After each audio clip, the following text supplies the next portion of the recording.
Everyone says skin is one of the hardest things to paint. But the truth is, skin isn't complicated.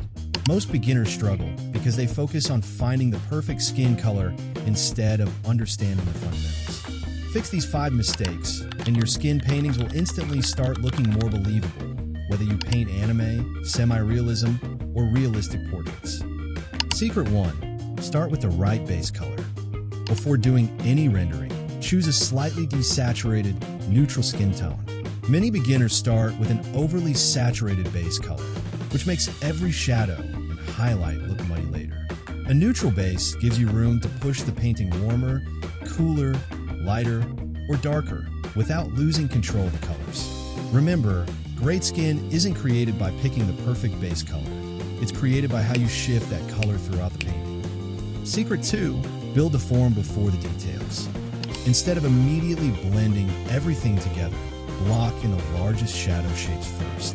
Think of the face as a simple 3D object. Separate the planes facing the light from the planes facing away from it, and ignore small details for now. Once the major shadows are established, introduce transition values. These aren't random gradients. They describe how the forms gradually turn away from the light. Keep the transitions controlled so the face still reads clearly from distance. Before adding pores, eyelashes, or skin texture, ask yourself one question. Can I clearly tell where the light is coming from?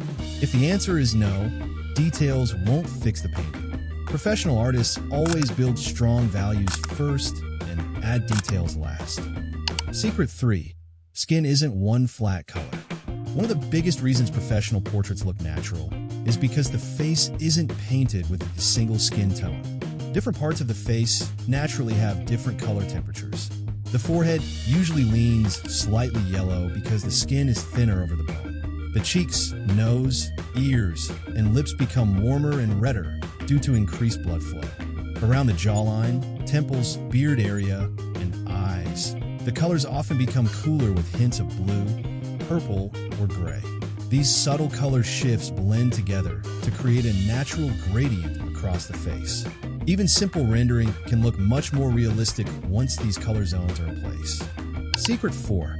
Light does more than create shadows. Shadows aren't simply darker versions of your base color.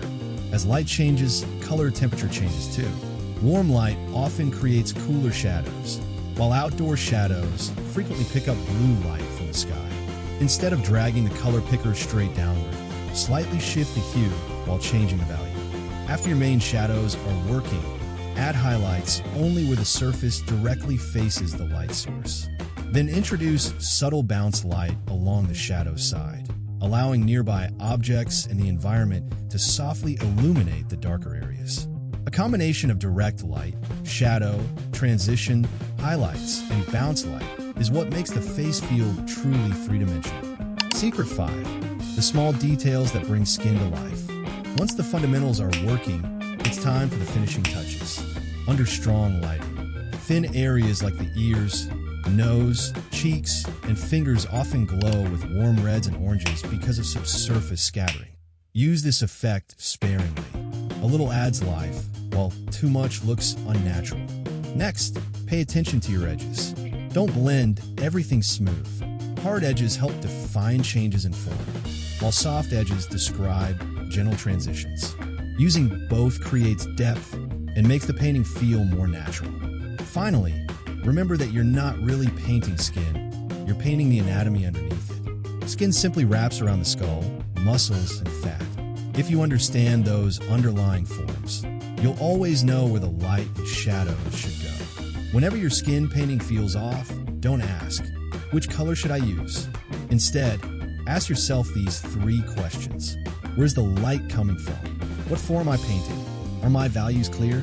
Master those 3 fundamentals, and realistic skin becomes much easier, regardless of your style, your brush, or your software.